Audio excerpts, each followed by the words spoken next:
Hello, listeners. I'm Timstradamus, and welcome back to another Hump Day. And joining me, as always, is my talented and beautiful co-hostess, Voyse. Good morning, Timstradamus, and welcome to all listeners to November, where it's fall. Your muffin top is kind of turned into a pumpkin roll.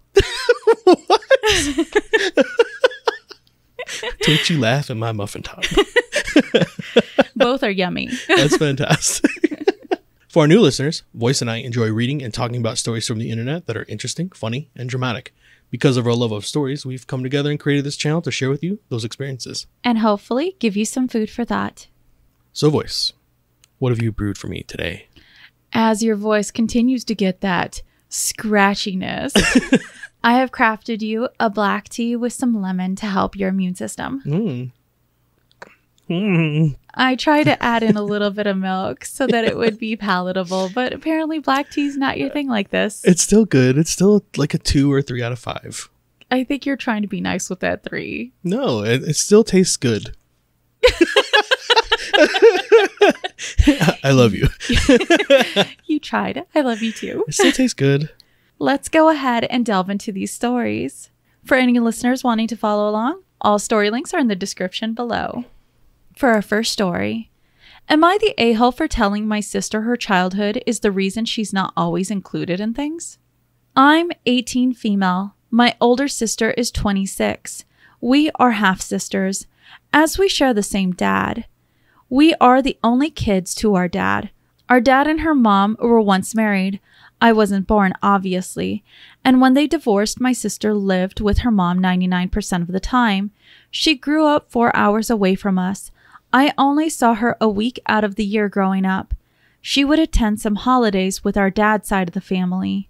Once she graduated high school 9 years ago, she lived with our dad, and I was seeing her all the time. That's when we built our relationship. My mom and dad live in the same city, so I've always lived 50-50 with my parents.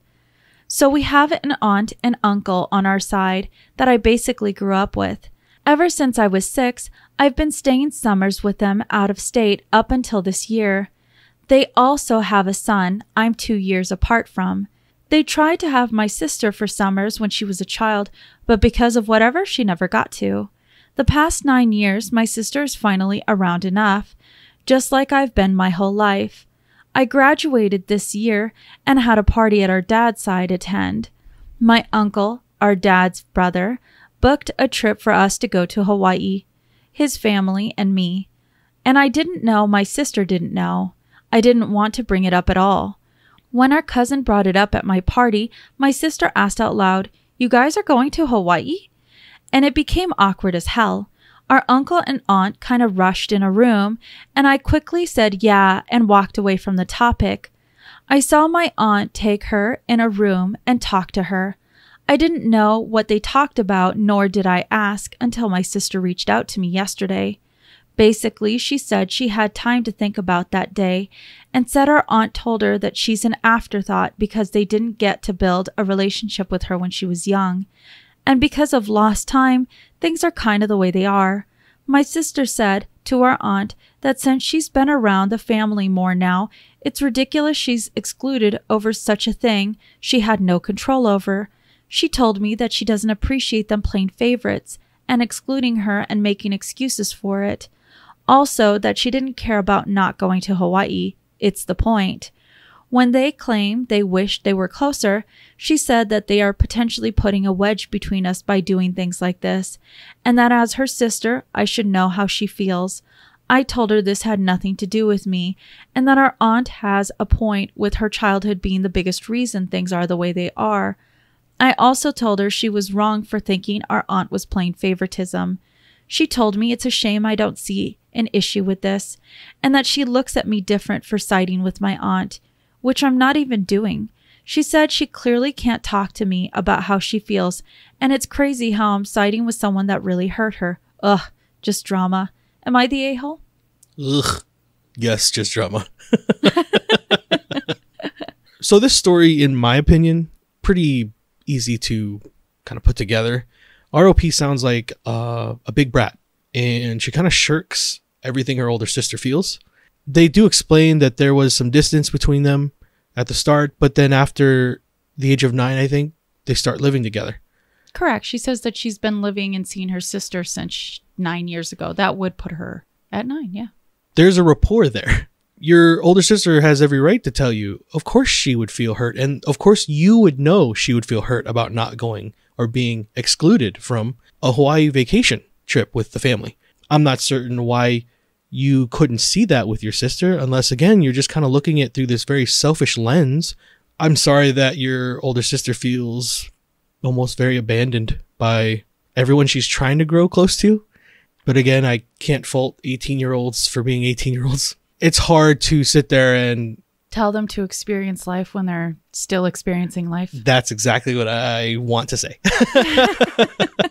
So it's a light for me anyway. You are the a-hole. I hope you can learn from, especially this experience. You do owe your sister an apology and do a little more introspection as to the very interesting family dynamics that you have, because there's a lot there at play. Okay, you guys are telling me that the distance when she was younger was a problem for the adults involved in this story, but she's there and she's been there for a minute. So is it because of them perceiving that there's no relationship, or is it them not wanting the relationship? I mean, obviously, if the whole family picks up and goes on a vacation, but you're the one excluded, you'd feel a certain way, especially if no one's going to talk to you first about it or bring you in another room. Like there's this big thing to hide, and how you have to make sure that everything's separated. I hate when people compartmentalize people, right? Where you can't have a conversation that's involving everyone, but you have to make sure that they're put somewhere else when you have that conversation. That says there's more wrong to do with that situation than anything else. Exactly. So our consensus on Reddit is that our OP is definitely the a-hole. In fact, one of the things that really seemed to irk a lot of our commenters was the fact that our OP says they tried to have my sister for summers when she was a child, but because of whatever, she never got to. The fact that you undermine her experiences with because of whatever shows that you don't even understand why it is that she was in the predicament she was in. And a lot of commenters were saying, can you confirm if her missing out on these childhood memories with her father and her father's side of the family was her choice, or if it was the choice of the adults around her that was sort of superseding what she wanted? Because clearly she wanted a relationship with her father and her father's side of the family if at the age of 17/18 years of age, she wanted to live with her father. You're very right when you point out that she tried to compartmentalize her relationships. The fact that inside of her writing, she puts down she didn't know that she wasn't supposed to tell her sister, but then at the same time actually explains how she tried to avoid telling her sister, knows that at least somewhere in her subconscious, she knew what was happening was wrong. Yes. And still wouldn't do the right thing. Now she's young. I can give her a pass for that. Her aunt and uncle aren't. And when they realized that the cat was out of the bag, they tried to pull her to the side and essentially tell her, it's because of things that happened and you can't control it, but too bad.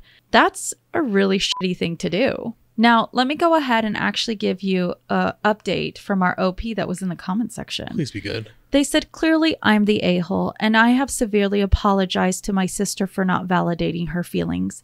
What everyone is saying, she has confirmed. I feel for her and all these comments.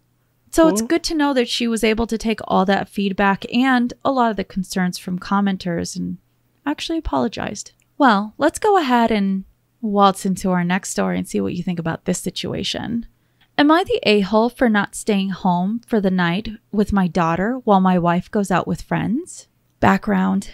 My wife rarely goes out with friends, about 6 times a year, and has never been very social and prefers spending time with me. I am more social, but that has declined as we have focused on our family. We have a 2-year-old daughter, and I spend time with the same 3 friends once per week for game nights, sometimes in person, sometimes online. I have another 3 friends that I see only once every 2 months, also for game nights. If I go out, my wife will tend to our daughter. I often still help with dinner/bedtime, but sometimes leave earlier than this. Our daughter's bedtime is 7:30 p.m., and she often sleeps through the night without fuss. wakes up fussing maybe 5% of the time.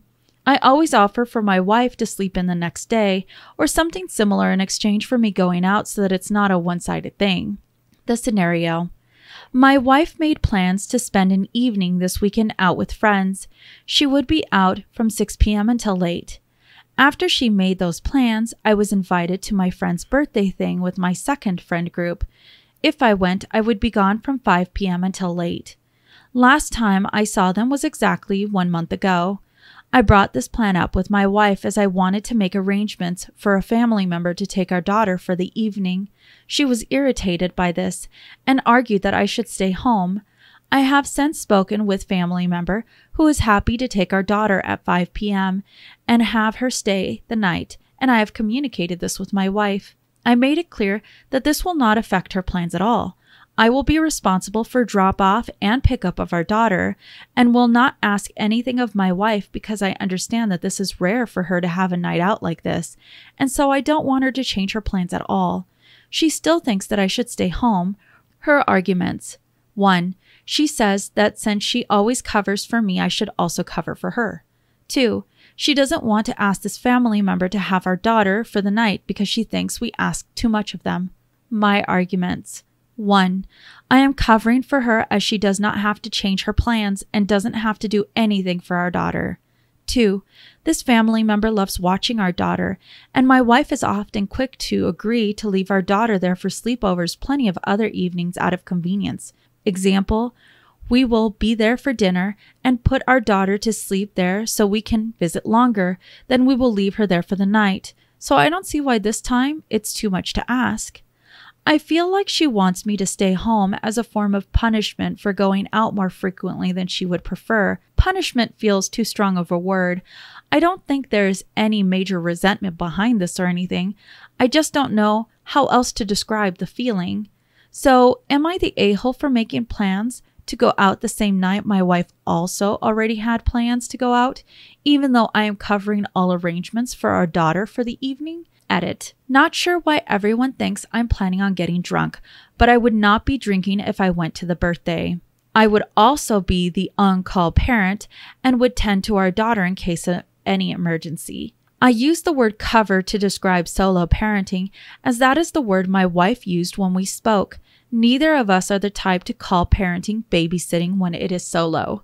The punishment I am referring to is about missing out on celebrating with a friend. It is not referring to spending time with my daughter. Just because my wife only goes out 6 times a year does not mean that it is her only free time. We have 5 evenings free every week that she can either do her own thing or we can spend it together. We share the evening on-duty time equally. The vast majority, like 90% or more of my time out, is spent after my daughter is asleep. The normal routine is for both of us to do dinner, bath, bed routine, and then for me to leave afterwards. The family member I am referring to is on my wife's side. However, we are very close with them, and it is normal for me to talk to them directly.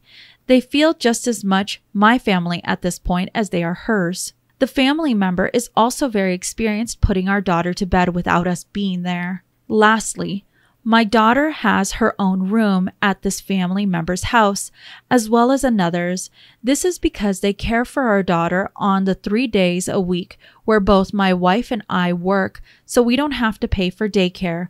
We are extremely lucky to have such helpful family, and the reason she has her own room/bed at these places isn't because we pawn her off there frequently.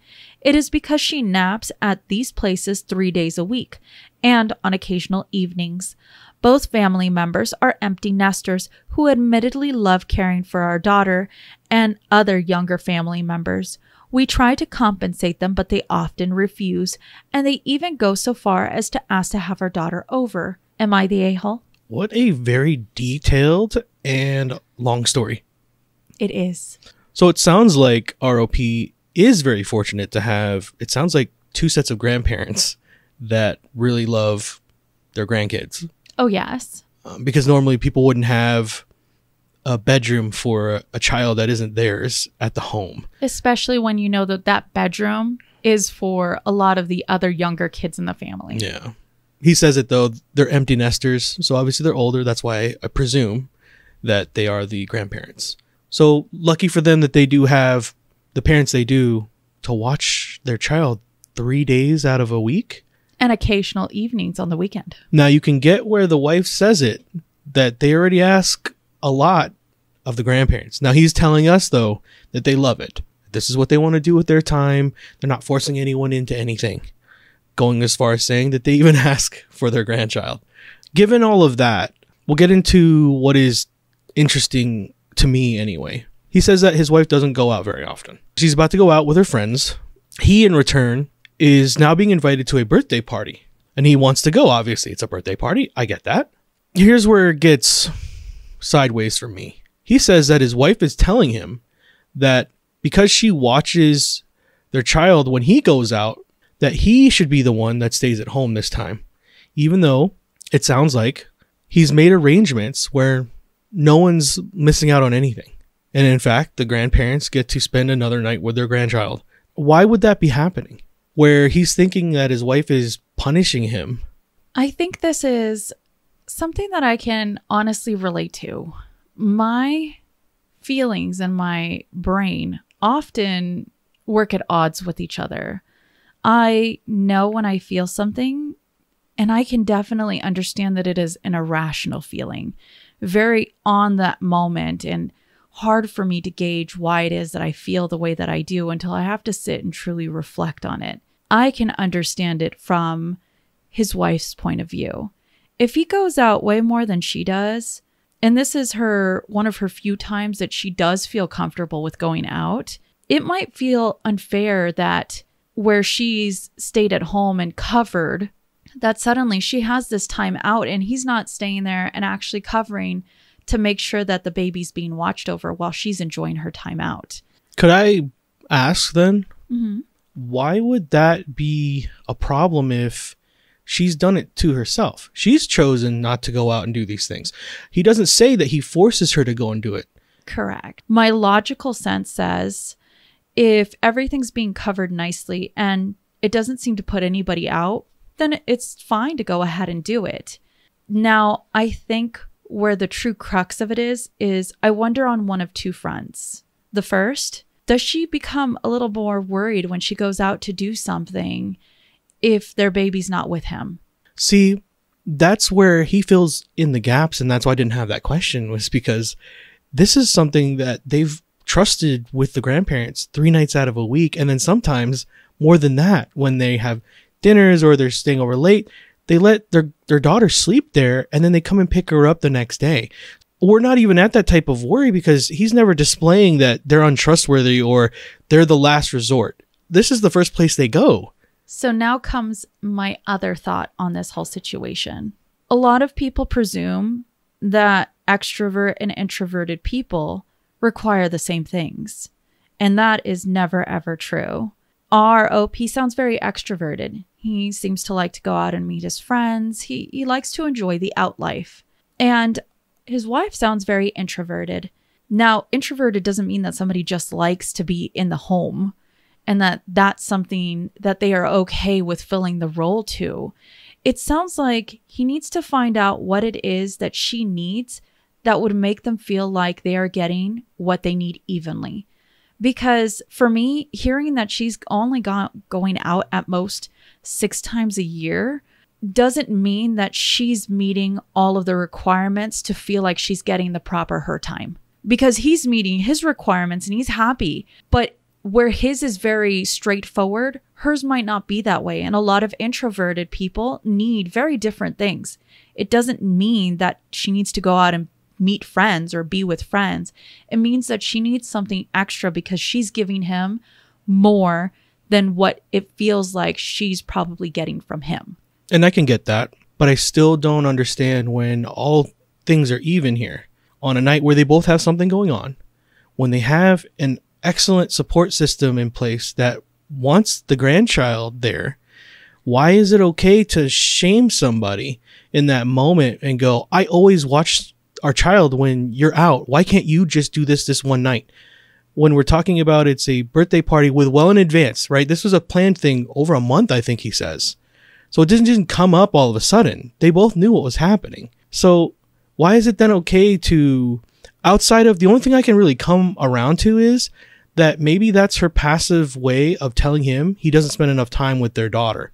And a lot of people actually brought that up in the comment section. And our OP says that he does spend a lot of time with his kid. That every time that he's gone out, it's always been mainly just after she's gone to bed, after they've done their nighttime routine, and then he goes out and hangs out with friends. In my mind, I think everyone might be the a-hole because they need to work on that communication. Whether or not we're right on assuming some of the aspects here, it doesn't feel like you're getting the full story.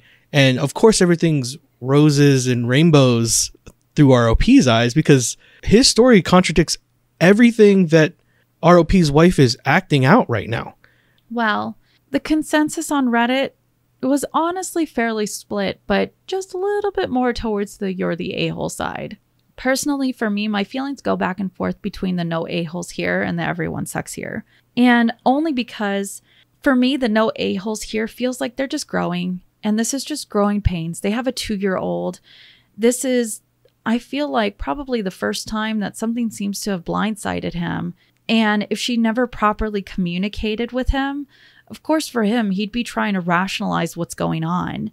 Now, the other part of me that wonders, if she says that they're relying too much on the family members or the grandparents, whoever they are, maybe she's had some conversations that he hasn't been privy to have her saying that. That's a good angle. I don't fault her for having her emotions. I think she should really talk to him about why she feels the way that she feels. I truly think this is just growing pains with the relationship. Well, let's go ahead and I think we want to walk to school for our next story. Am I the a-hole for not approving of my Korean mother-in-law walking my daughter to school? I, 39 male, have a rambunctious, adorable 6-year-old daughter, Jane, not her real name. I am white, but my wife, 39 female, is Korean Canadian. Last month, my wife's parents flew into Toronto to visit us. They were overjoyed to see Jane, and they played with her and spent as much time with her as possible creating memories. My parents-in-law spent 2 weeks in Canada, and we all had a good time. We live literally right next to Jane's school, so every now and then my mother-in-law would walk Jane to school, and each time my daughter and my mother-in-law would speak to each other in Korean, and they would bond with each other, which was nice. But to be honest, we live in a somewhat white neighborhood, and I figured that the other children would get weirded out by this old foreign woman speaking some language they don't understand. So one day I suggested to my mother-in-law that rather than walking my daughter to school, she would assist my wife in doing the morning chores and that I'll walk Jane to school each morning.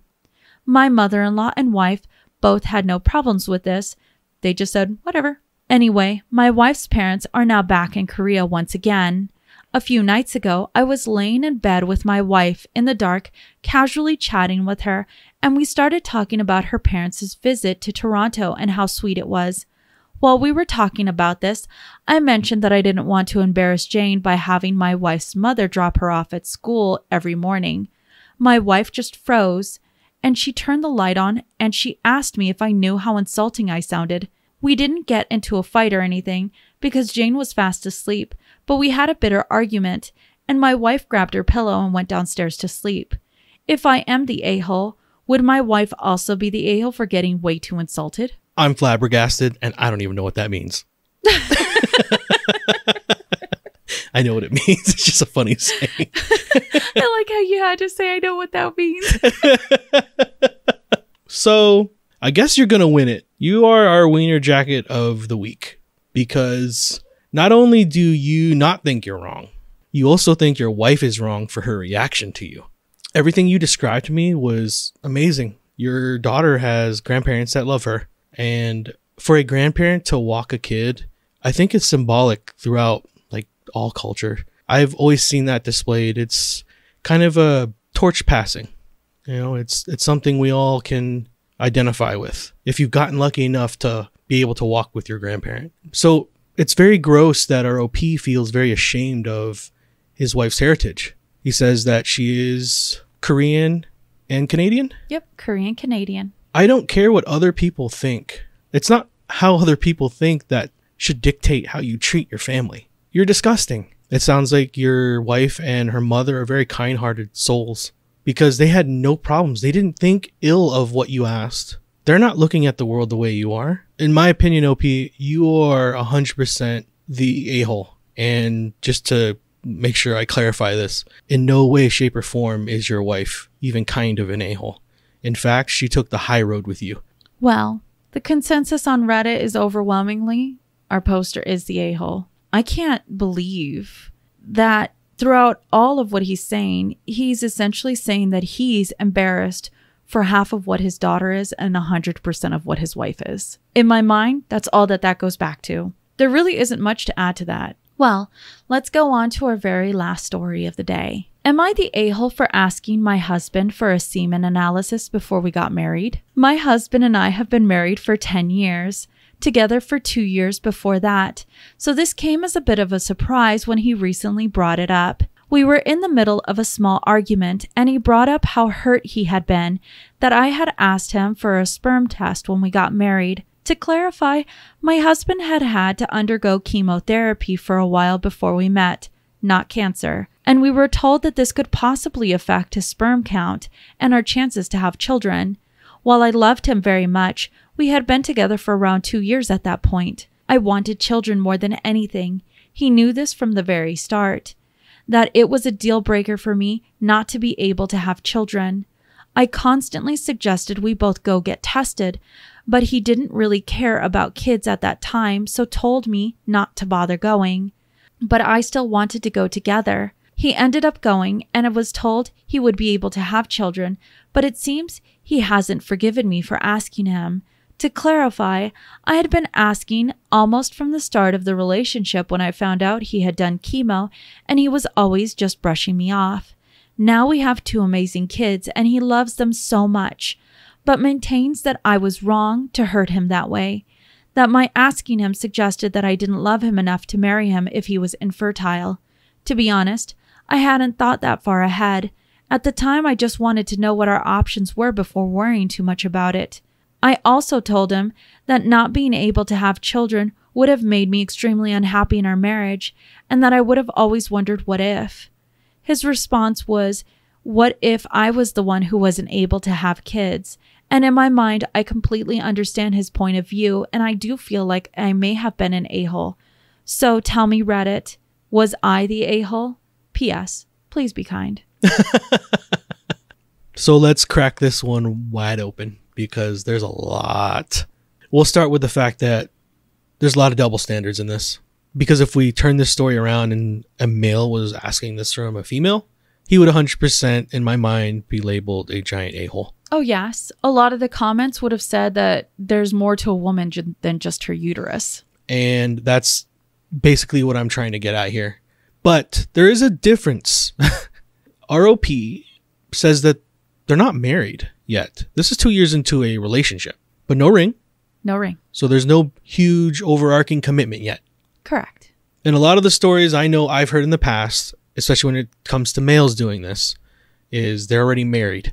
They find out that their spouse or their partner is infertile and they leave. And that's terrible because there are other options. Again, they're not married. So she's trying to do her due diligence before there is that commitment. Do I see that as a wrong thing to do? Especially when that's a goal in her life. I don't see that act as being wrong. On the other side, though, any partner would feel hurt by that request, especially since the only reason why it was in question for the man was because he had chemo at one point. Now, she says it's not from cancer, but still, that's enough to warrant a, I wonder. She was saying, though, that even if he had come back infertile, that she would probably still have stayed in that relationship. She just wanted to know what their options were.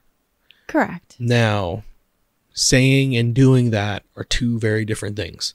Assuming that you're just going to take it on the chin when you know how important it is to you. Can you really 100% confirm that with anyone?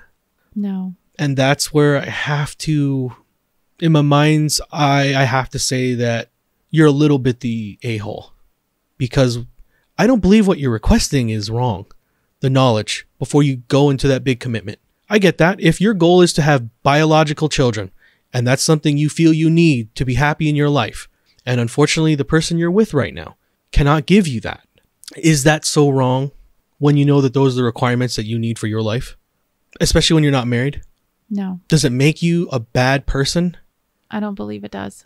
And that's where I have to land on, she's the a-hole because I can get where feeling like livestock to someone could hurt a lot.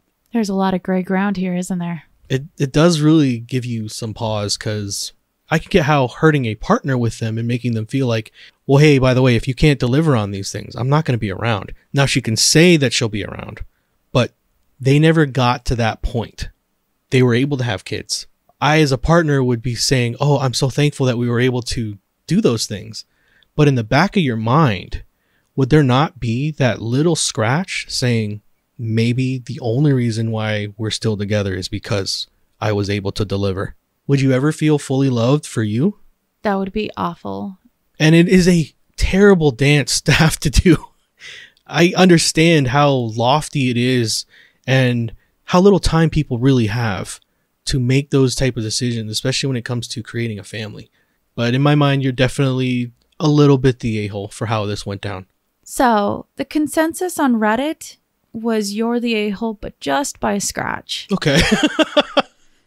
Now, I think for me, I don't really know which one to truly stem into. My heart of hearts tells me it's not the a-hole for wanting to know. You're the a-hole for hurting somebody that you love. Now, the wanting to know part I think is important, because no matter what relationship you go into, if you're not able to share or do your goals or priorities, that relationship is really doomed. Sure. Why would you want to go into it and try and force something that might potentially not work out because neither of you are able to meet what the other one needs? Now, I come back to a story that I had read a long time ago, and essentially it was where a woman had a miscarriage, and because of the loss of that child, potential problems with them having kids together, their marriage broke apart. Now, in my mind, I can understand the emotional turmoil that any woman would go through, first losing a child and then having to biologically change because of losing that child, your emotions going everywhere, and then having a marriage fail and then those emotions going through that. There are a lot of women that would like to avoid going through any of that. No matter what, the emotions are raw and there. It's hard in those situations to find who the bad guy is, because everybody has their feelings on these different situations. In this case, the one thing that I can say is that she was trying to do it before their relationship got to that point where either of them would be detrimentally hurt, because one wouldn't be able to deliver on goals that each of them had in their lives. She says that she made it clear to him that children was a huge priority in her life. This wasn't something that was hidden. I think had they been married and she would have gone into it with those goggles on and then found out later that he's not able to have kids and then leave, this would have made her a huge a-hole. No different than all the other stories I've heard that's been along the similar veins. But there's no way to truly know, and no way that we'll ever know, if she would have stuck it out with him through the hardest points, because it never got to the hardest point. Now, let me go ahead and actually read to you some edits and updates from our poster. They said, I have tried to respond to as many comments as I can, but I'm going to have to stop now because it's getting a bit much. I just wanted to clarify a few points that keep popping up in the comments. 1. The comments seem to be mostly that I am the a-hole. Fair. I accept that I was the a-hole in that situation, but I really didn't appreciate the vulgar comments. I came to talk, and people seem so ready to attack instead of give an opinion, a-hole or not. To some of you, I hope you get the help you need if you feel like being hateful to a random person online makes you better about yourselves. 2. I absolutely in no way forced him to do that test.